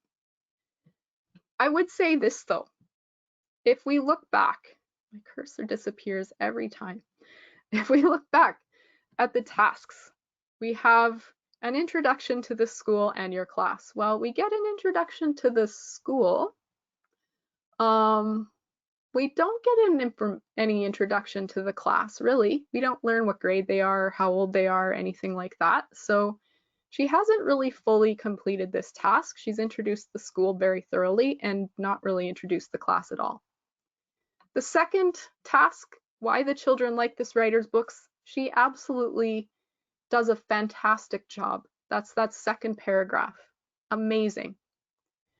No complaints. It's outstandingly well done. So she completed that second task extremely, extremely well. An invitation to visit the classroom. And we've already said we know that the purpose here is to invite the writer. And so the purpose is there, but there's nothing really specific. She says in the next 2 weeks, I plan to hold story writing sessions, but she doesn't say anything specific about the invitation. When, what day, what time. Here's a few days that would work for me. This is the time that I hold my language arts class, and so this is when you could come. If you're inviting somebody somewhere in a situation like this, you probably would want to give a little more detail about when exactly. So yes, she does address the task, but I would say some pretty important information is missing, which is some specifics about the day and time. And then the last task, what the writer can do with the children, is that whole third paragraph. And it looks great, but then you read the last sentence. Please tell them how you came to create Unicorn Land, what contributed to your creation, and how you put together the many adventures. Those 3 ideas sound like 3 different things, but if you really think about it, they're all extremely similar, or even maybe the same. How you came to create Unicorn Land, what contributed to your creation, that's the same thing. Those aren't different ideas, it's just expressed in a different way. How you put together the adventures, I don't quite understand the meaning of that, if she's talking about how she wrote the book or how she came up with the ideas. I'm not sure, but again, it feels a little bit unclear and maybe even a little bit repetitive. So she did address the task. Once again, I think that the information is less clear than it could be. So what she did was she did a fantastic, outstanding, amazing job of addressing one of the tasks and an okay job at addressing the other 3. And what do we think about the tone? Is the tone okay? Is it appropriately polite? Is it formal in a way that you think works well? Is the greeting and sign off appropriate for the situation? These are the kinds of things the raters are going to think about. Everyone's saying it's okay. Deepali's saying it's energetic. I agree. I think it's very enthusiastic. It's a little bit conversational at times. My students are a huge fan. They would absolutely love it. That's a little bit informal construction, but I think it makes sense in the situation. It's extremely friendly. It's very complimentary, right? She's saying a lot of nice things about this person. I think that she's very polite and very enthusiastic, and that's exactly what you would expect if somebody's an elementary school teacher. They're probably a very social and happy and enthusiastic kind of person, and so they're going to write that way. They're not going to write like they're all formal and distant and very, very serious. So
Hello, hello.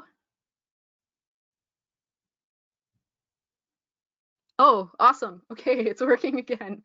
Sorry about that. I don't know what happened. Usually I get a warning from GoToWebinar if something goes wrong, but it didn't. So now you're looking at my cats. Okay, I'll go back to the slideshow. Is that the page? That's the page. Okay.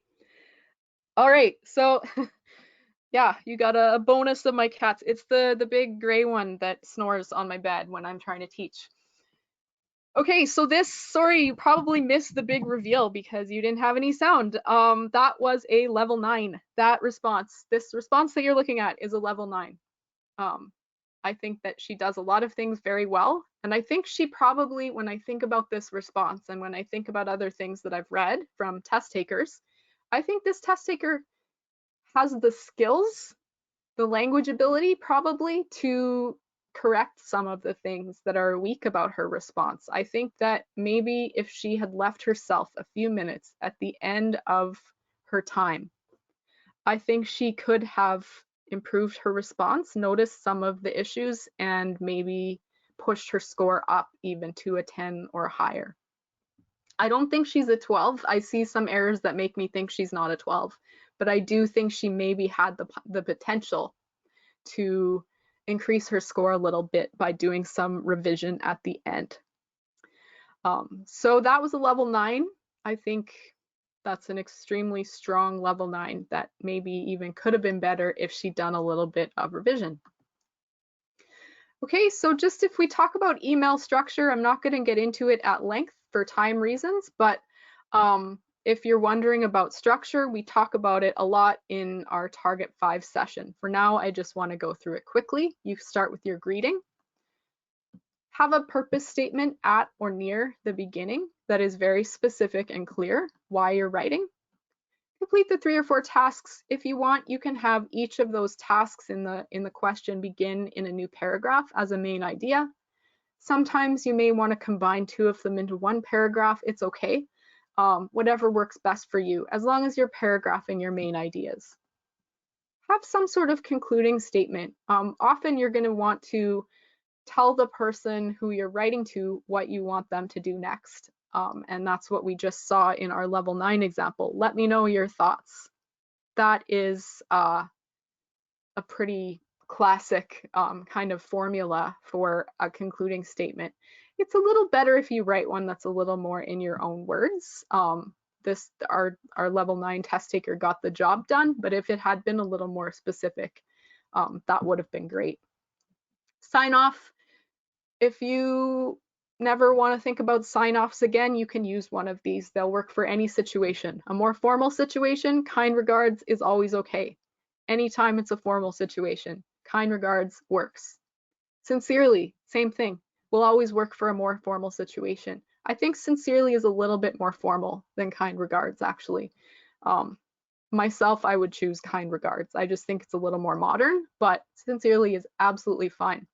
If you're emailing somebody who's very familiar to you that you know well, whether it's a friend or a coworker you talk to every day or whatever, cheers is usually how we do it. There may be others. There are many, many sign-offs, but if you just want one that's always going to work, there you go. And you want to sign your name, so you can use your real name if you want to. You can use a fake name. It's up to you. You decide. So let's move on to task 2. Task 2, responding to a survey question. So this is our question that we're going to have our eye on for the rest of the presentation today. And I have some more questions for you. So first, I will read you this task 2 survey question, and then I'll ask you for your thoughts on the questions. So the question says, read the following information. Vacation time or job training. You work in a small office. The boss wants to reduce vacation time by 2 days, but send everyone in the office to a nice beachside hotel for 4 days of job training. Some of the staff are very happy with this idea. Others are upset. The boss asked you to respond to an opinion survey. Choose the option that you prefer. Why do you prefer your choice? Explain the reasons for your choice. Write about 150 to 200 words. Option A, I think we should keep our vacation time instead of going to the training. Option B, I think we should do the training and cut back our vacation time. Okay, question 1.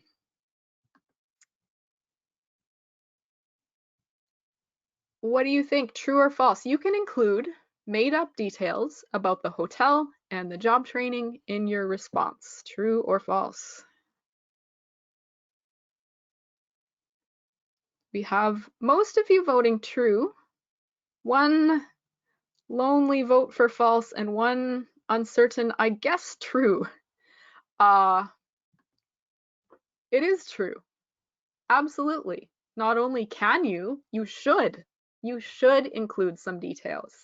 And we saw that happening in our last responses that we looked at for task 1.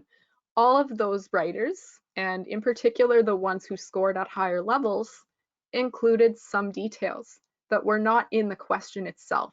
They came from their own mind, whether they made them up or got them from their own personal experience, we don't know.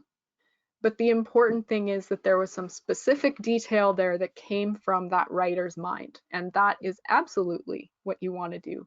In the case of this question, describing a little or even saying the actual name of the type of training, you might want to talk a little about the hotel. If you've ever been to a nice beachside hotel, or if you know of one, you could use that information. That would be information that would be relevant to the situation, and that might even help you to be more persuasive and develop your argument more clearly. Question 2. You should write introductory and concluding paragraphs. True or false? We have a little bit more of a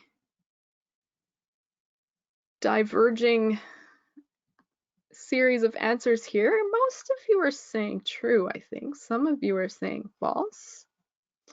So I will remove the suspense. That is false.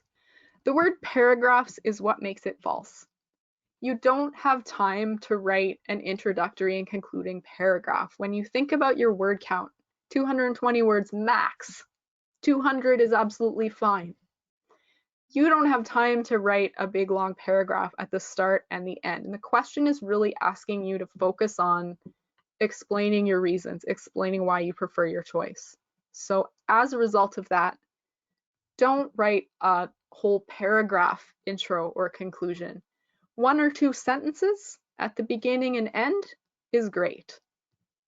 You don't need to go any further. Save your word count and your time for the middle part, the body of your survey response. It's not going to look like an essay because it isn't one. It's going to have a short introductory statement, 2 or 3 main idea paragraphs, and then a short concluding statement. We're going to see some examples, so we'll talk about that more when we look at specific ones. How about number 3, true or false? It'll strengthen your arguments if you express extreme positive or negative emotions. We have some votes coming in. Most of you are saying false. We have a couple trues. And it is false. What's going to strengthen your arguments is very precise and relevant support. Your tone in this case is probably going to be pretty formal. It's not a conversational kind of situation. You're probably going to want to stay formal. And you're allowed to agree or disagree with the boss's idea, but spending a lot of time explaining how angry you are about this idea, or how wonderful and great and awesome it is that the boss would be so nice to give you this opportunity, is just going to take time away from you saying real things about why you prefer one or the other option. It's not a strong argument to just say, you're such a great boss, oh my gosh, I love working for you, this is the best idea ever. That's nothing to do with the question, not really the way you would respond to a survey or speak to your boss. Same thing, I think this is a terrible idea. I don't want to give up my vacation time to go on a job training session. I don't care where it's taking place. I want my vacation days. But I'm not going to express myself like that because that would be totally inappropriate to do. So you're absolutely allowed to have the emotions and use those to guide you to make your choice, right? That's going to help you choose A or B. But you want to stay professional and you want to stay formal as you respond to the question and use your arguments to be convincing instead of being overly emotional. So here is our question, just to show it on a little bit bigger screen. It's the same question, and we're going to look at a couple of sample responses. And here's our first one. What do you think? I will give you some time to read and think. If you want, you can try to guess the level. You can type any comments that you have into the questions box. Think about strengths, think about weaknesses, and think about those 4 dimensions that the raters are going to think about.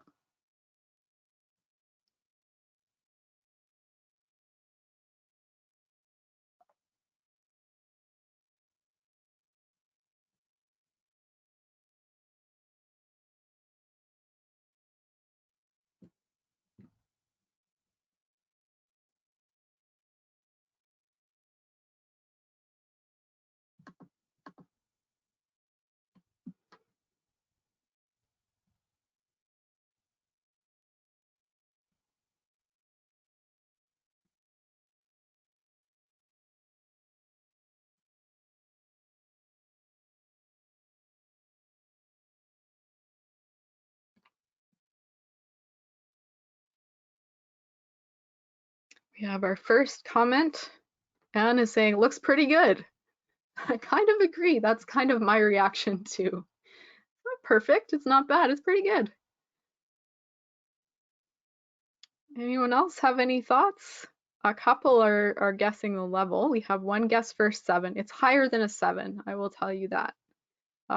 We have a couple of tentative guesses for 7, 8, and we have one tentative guess for 10.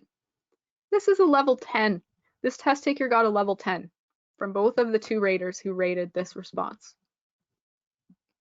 And that is, we can't argue with it because it's been done and it is what it is. So this is a level 10. A couple of you are asking, very unsurprisingly, about the structure. This test taker has chosen to kind of structure it like an email. So they're starting with a greeting, hi John, but they're not ending with a sign off or a signature. They don't have a closing or a signature. So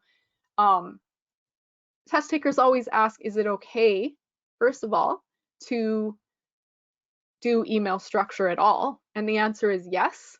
If you would like to structure your task 2 response like an email, that's okay. If you want to have greeting and a closing and a signature, that's fine. If you don't want to have those things, that's also fine. Your score will be the same whether you have them or not. The important thing for task 2 is that you choose an option and give reasons for your option. So you want to be focusing on that. And if it just helps you structurally to start with a greeting and end with a closing and a signature, go for it. It's not going to help you, it's not going to hurt you. So there's no better or worse choice. It's just really your personal preference. This writer has kind of taken the weird middle ground and they have a greeting, but they don't have a closing. I would not recommend that. Either do greeting, closing, signature, all 3, or don't do any of them. You don't want to do some, not others. Gets a little weird. So just kind of pick a side. You either do an email style or you don't. And again, they're both equally acceptable. It's really just about the test taker's comfort level, I think. I think more people are more comfortable writing emails than signature responses. So if it just relaxes you to start with a greeting, go for it. So what do we think about the content here? We have a couple of votes for pretty good, and a couple votes for good. I think, yeah, that's a solid description of a 10. It's pretty good. One of you is saying, I second your suggestion, is a great phrasing. And I do agree with that. Some people point that out as in the very first sentence, the very first words of the first sentence. Some people point that out as maybe a grammar or vocabulary mistake, but it's actually not.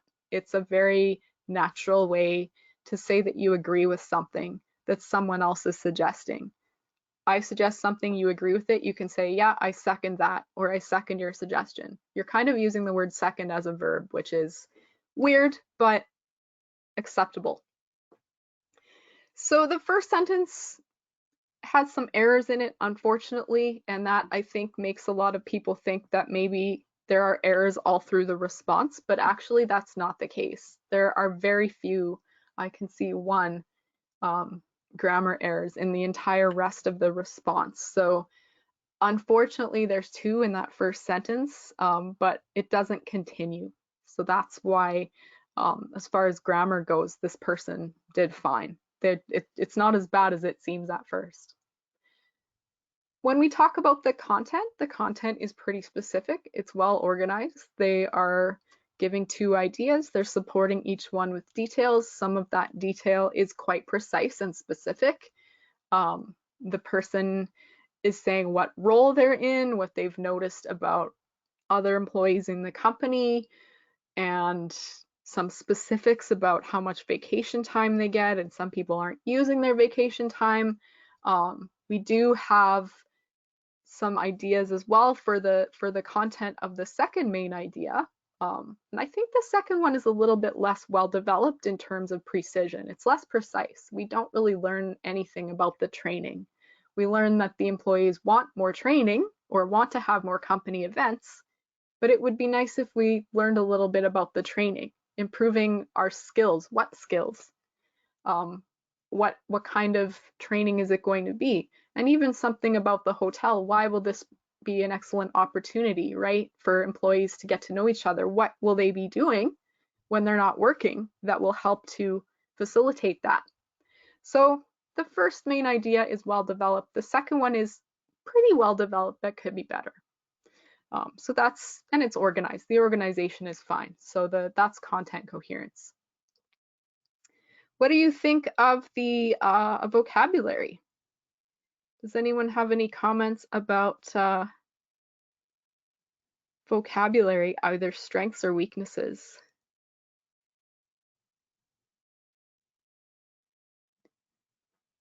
We have a vote for it's nice. We have votes for pretty good. Everyone's loving pretty good now.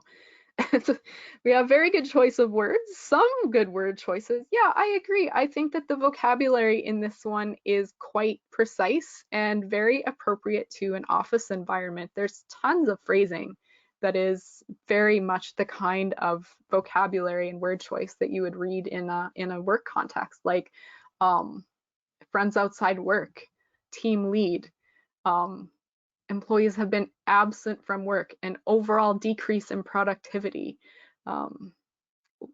We do not have enough company events. This could very well be the perfect solution. The language choice is very natural and appropriate for a professional environment. I don't see any major errors with vocabulary. Again, there are things that could be made more specific with more details, but I don't really think that's as much a vocabulary problem as a content issue. He could have developed his points with more clear information. Readability, is it easy to read? Are there any major problems that you see in the readability aspect? Paragraphing, formatting, grammar, sentence structure, transitions. I know that comments are coming in, but they're not jumping into my questions box. They're taking a little bit of a little time to get into there. So while I wait for that to happen, I think that it is, yeah, it's quite easy to read. The paragraphing and formatting are okay. Ideally, it would also have a closing, but it's not a big deal that it doesn't. We have a wide variety of sentence structures. There's some very complex sentences here. We do have a couple of grammar errors in the very first sentence, as I said. Reduce the number, vacations, days. What should that be in the very first sentence? Reduce the number, not vacations, days. 3 words. Yeah, of vacation days, right? The number of vacation singular days. And send us for, you could either say send us for training with no or you could say send us for a training session, something like that. Um, a training is just weird. We wouldn't say them. We wouldn't put those two together and not have something come after it. So you could just take away the or you could add something to the end of the phrase. That's a minor error. I know what he means. And then way in the end of the second or the first long paragraph, the last sentence, half the employees do no take. Obviously, he means not. The spell check is not going to catch that no because no is a word. So he just didn't catch it. Okay, so it's a level 10, and I think as far as task fulfillment goes, the first paragraph is pretty well developed. It could be a little more on topic. I think it's not quite on the topic of the question, and it's a little more about vacation time in general. So if he wanted to push his score up even further, he could make sure that all of his ideas are a little more specifically connected to the situation. The second idea could be developed a little more clearly. So I think the tone is fine and the word count is obviously fine, but the content could be a little more on topic, and then in the second main idea, a little more thorough. So again, level 10, which is, as many of you have said, pretty good. So let's look at one more. We'll have a look at one more. And again, this is one that we're going to spend time looking at each dimension separately. So for now, you just have to read. We're going to look at it dimension by dimension, and I'll ask you some questions and you can make your comments about that dimension then. So I'll just stop talking for about 30 seconds and give you a chance to skim it, and then we'll discuss.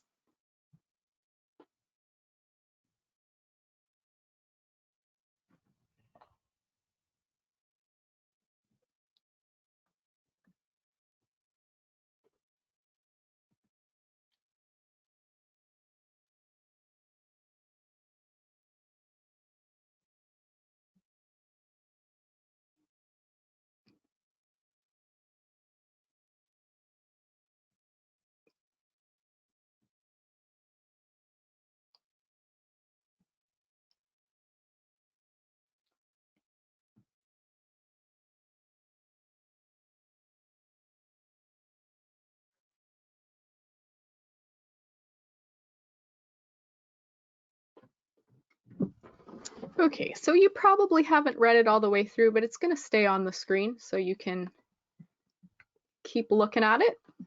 Let's first talk about the first dimension, which is content and coherence. So what do you think about the writer's purpose? Is it clear why he's writing? We have unanimous votes for yes, and I very much agree. I think his purpose is extremely clear. What about organization? Is it well organized? Would you say this was a very well organized response, or do you have any concerns? Everyone's saying yes, and absolutely agree. This is an extremely well organized response. And yes, it's structured like an email. Again, that's perfectly okay. If there was no Dear Mr. Smith and no kind regards and no sign or no name, the score would be the same. It doesn't make a difference whether you have those things or not. It's really all about the content. So yes, you can structure your task 2 like an email, as long as you focus on the question. You don't want to have like email chit chat, like have a great weekend, or wow, I hope you had fun last week on the, like, you don't want to have any conversational stuff in it. But if you just want to use the email structure, again, it's totally fine. And that's what this writer's doing. Unlike the last writer, he's at least done it all the way, right? He's got a greeting, he's also got a closing and a signature. So he's doing all of those things, and that's fine. Absolutely. His purpose is clear and it's extremely well organized. So we have 3 main ideas, and they're very clearly identified with conjunctions or transitions, sorry. Excellent, very helpful. We have firstly, secondly, finally. We have 3 main ideas. Easy to find. What do you think of the support? So they do all have some support. Is the support precise? Is it all clear?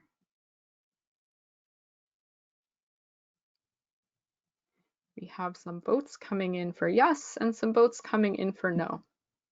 And we have one vote for lacks details. My vote for this question, are all the supporting details precise? My vote is for no. There are supporting details, yes, and that's good. I don't think they're all precise. There are times when I think this is very unclear, this is unspecific, I don't fully understand the meaning, and those are now underlined in red. It's not that I think they're bad or I don't understand them at all, but I don't think they're precise. The first sentence, I appreciate your offer on the job training. What offer, right? What job training? Any kind of detail there would be helpful. This is the purpose statement. And he's saying, I'd like to keep the vacation policy, which isn't even quite what the question is. It's not asking if you want to keep the vacation policy. It's if you want to keep your vacation time. So it could be more precise. In the first point at the end, he says vacation, which is personal time. And that is true. That's what the word vacation means. But he has an opportunity to say something clear or precise or related to the specific situation to really expand on the idea of this is a work situation, this is not vacation, and he could do that by giving a specific detail or example of why he thinks the two don't mix. But instead, he's just saying vacation is personal time, which is something we all kind of know, right? That's just the definition of the word vacation. So he's missed an opportunity there for some specific, meaningful detail. The same thing happens in the second idea. I find his argument very vague. I get what he's saying. He wants to spend time with his family, and his family will not like it if they don't get to do that. But that's kind of simple. That's kind of on the surface.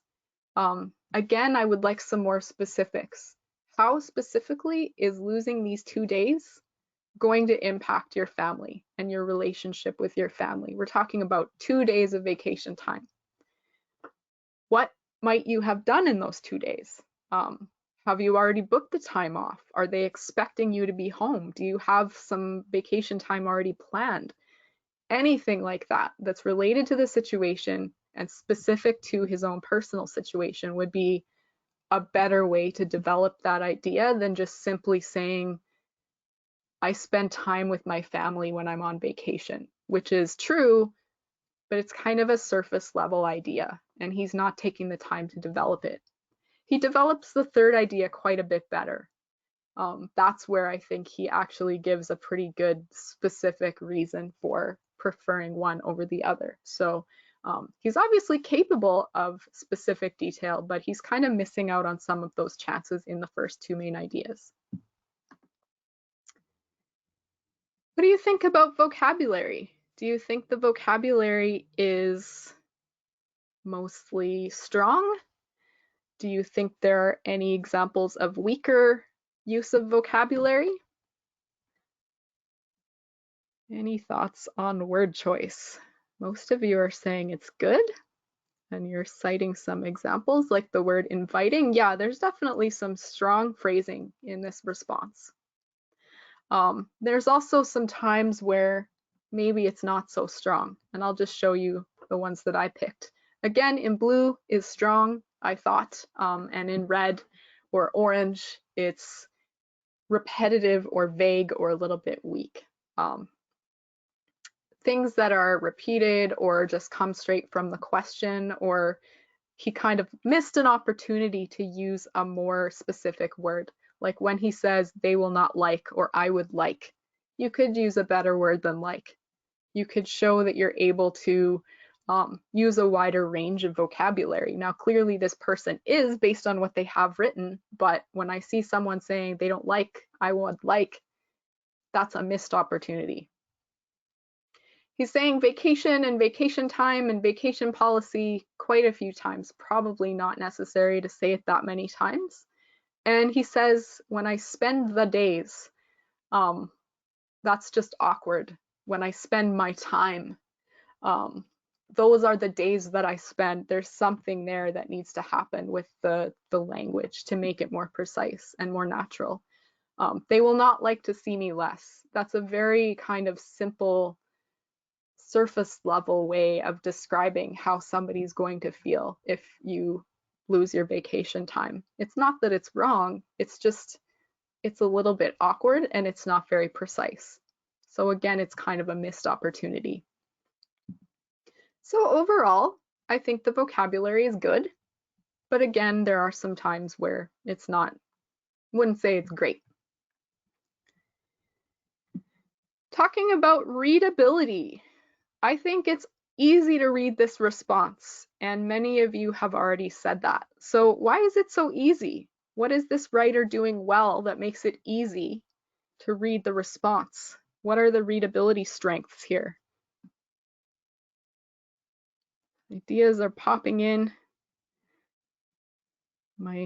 So organization, yeah, a lot of you are pointing out organization, which is a content thing, but what's contributing to that organization? The transition words, absolutely. The paragraphing is done correctly. It's easy. You can pick out the second main idea, no problem. The structure is accurate. Most of the sentence structure is accurate. He could do a little more with a variety of sentence structure. I think some of it is a little bit simple, but there is some variety here, and the grammar on the whole is quite good. We have a few grammar mistakes, but not that many. And obviously the formatting is excellent. So a lot of strengths here. Here are some things that I noticed that are grammar issues.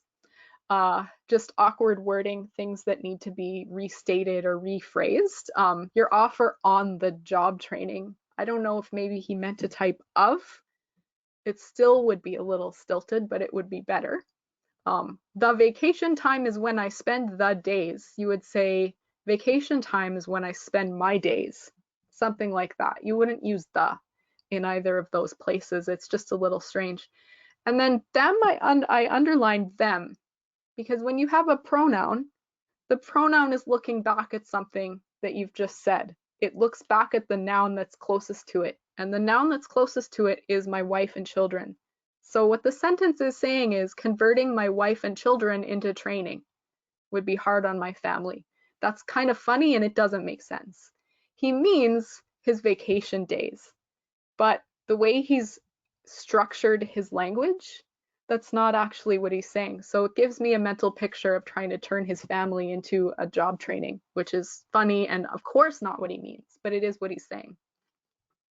That's minor. I do know what he means, right? I don't have trouble understanding either of the other two errors. These are just some minor mistakes that create a little bit of lack of clarity here and there. What do you think about task fulfillment? Is the tone appropriate? Do you think that the way he's speaking to his boss is appropriate?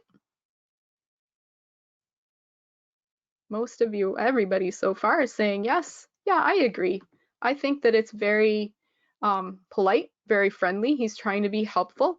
Some people point out that maybe it's a little bit pushy at the end. Some people find that final sentence to be a little bit pushy. Please let me know if you need my help talking to the other employees. They think, well, that's not your place to say that. But we don't know, right? This person could be a manager. This could be a situation where that's his job, which is to, keep the other employees informed and help to make them understand why they've made the choice that they've made. So I don't think it's pushy. I think it's just an offer. So all of these things that I've underlined are places where I think the tone is extremely friendly and polite. Something this writer does that I think is very effective is he mentions that he appreciates the offer. Even though he disagrees with it, he does appreciate it. And then later he says, being at a beachside hotel is very inviting. So he points out a strength of the other option. So he says, even though I don't agree with it, I can see why it might be appealing to some people. So he's kind of letting his boss down gently. He's acknowledging that both options have strengths. He's not just criticizing it. So that was another level 9. This is our big level 9 example for task 2. So we now have a task 1 and a task 2. that we've discussed very thoroughly and carefully.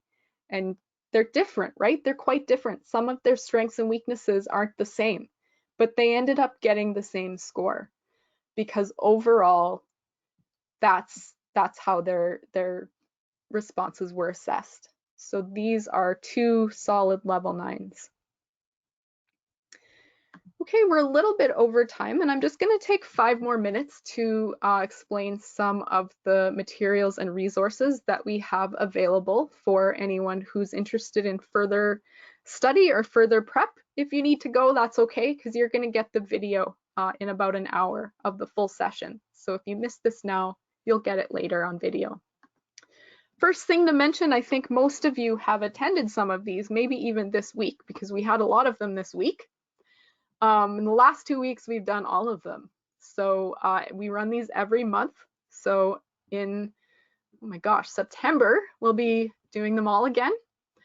We have a webinar called Get the Facts, which is an overview of the entire CELPIP test. We have Writing Pro Target 5, which I've mentioned a couple times. This one is focused more on kind of the basics of writing your task 1 and task 2 responses. And the sample responses that we look at are more in the range of a level 5, so they're a little bit lower. We also have Speaking Pro Target 5 and Target 9 Plus. Same kind of thing. Target 5 goes through all 8 speaking tasks, but the sample responses are a little bit of lower level responses. And then for Target 9 Plus is actually divided into 2 lessons, and the sample responses that you listen to will be more in the 8 through 12 range. Anyone is welcome to attend any of them. It doesn't matter what level you're going for. The information will apply, right? There's not different rules for writing your response if you're trying for a level 5 or a level 9, right? The strengths and weaknesses are what they are. So you're always welcome to attend. It really doesn't matter what level you want. These are available on our YouTube channel as recordings. So you can watch a recent recording of any of them. Or you can attend them in person, which gives you a chance to chat with me or Brandy live. A couple more free things. We have a bundle of 2 free practice tests, which many of you probably already have. They're free for everybody. They used to be kind of different. They were separate, and one was online, and then one would drop into your account, and now they're a set of 2. So this looks maybe like something different, but you might already have it just that had a different name or came from a different place. But it's 2 free full practice tests that are available, and those are a really good opportunity to get familiar with the structure and the format and the timing of the whole test. We also have something new, which drops into your account when you actually register for a CELPIP test. So you have to be registered for a test to get this. And it's called the CELPIP Accelerate Starter. And it is 2.5 hours of listening and speaking content and 2.5 hours of reading and writing. If you only register for CELPIP General LS, the listening and speaking, then you're not going to get the reading and writing part. But most of you are here for Writing Pro, so I assume you're taking the full 4-skill test. So you're going to get all 5 hours of content. It's tons of videos and quizzes and downloads. CELPIP Accelerate is our most popular prep product. It's like a self-directed class, and we've updated all of the content and we've added tons of new content. And in the process, we've kind of separated off a few hours of content, and it's now given to test takers for free when they sign up for their tests. So that's what that is. If you do that and you want more Accelerate, I'll go to this one next. CELPIP Accelerate is the full version of the program. So if you buy all of it, it's going to be a paid product. If you like what you got for free and you want more, you can buy more. And you're going to get way more stuff, way more practice, more videos, more sample responses to analyze. There's going to be lots of quizzes. This program is based around the content of a practice test, so it's going to include every question from a full CELPIP practice test. So you get the sampler and then you can decide if you want more. We have more practice tests if you're If you do the first 2 and you want some more, you can buy more. We have 7 sets available, and each set includes 2 practice tests. One of those 2 will include sample speaking and writing responses if you're interested in that. So that's another paid opportunity if you get a taste of our free ones and want some more. Down at the bottom of this slide, we have practice and analysis, which is if you like to read your content instead of viewing it as videos. This one might be a good one for you. It has lots of analysis, basically, of, in particular for reading and listening, why the correct answer is correct and why the other choices are not correct. So it really analyzes the answer choices and how you get to them. And it also gives you lots of information about how to approach the speaking and the writing questions on the test too. And it has some sample responses in it as well. So it's not like Accelerate, it's not so video based. It's a little bit less tech based, but if you prefer to read and if you like that kind of deep analysis, that one might be a good one to check out. Couple more things. We're not currently shipping out our paper books, but we do have a couple of our books available as PDFs, as ebooks that you can purchase. One is the CELPIP study guides at the top of the slide here. These will take you through the content of a full practice test if you purchase both of them. And with lots of extra help, it kind of goes through this practice test really step by step and gives lots of additional information. Probably a lot of the same kind of ideas as Accelerate, but it's going to be in PDF form. It's not going to be like interactive video style. And lastly, I'll mention common CELPIP errors, which is also available as an ebook. And this is just a little book that talks about some of the common errors that are made on the CELPIP test and by English learners in general. Lots of them are grammar related. Some of them are specifically speaking related. And for each one, you're going to get an explanation of why it's an error and some examples and a quiz so that you can practice and build your skills in those areas. Okay, so I'm going to shut it down now. This is our contact information. If you need to get in touch with our customer service folks, you can email them at your convenience and they will get back to you as soon as they can. And the last thing I'll mention is that our YouTube channel, we have started to add lots of live streams and lots of new content. We started doing that back in April, I think, and we're continuing along. So there are tons of videos for our series, which is called CELPIP Live. And every episode, there's a host and she is talking to an expert or an employee of the company who will be talking about a different subject. So there are some with me and with Brandy talking about sample responses and doing analysis. I think there's a full episode on wearing a mask on test day. There's one on test anxiety and how to feel more confident. So lots of different people have been involved, and season 2 has just started. So it's every second Tuesday at 9:30 a.m. in Vancouver. These are always posted online afterwards. So if you're not able to join live at that time, you can always watch the recordings whenever you want. Okay, that's it. I hope that was helpful.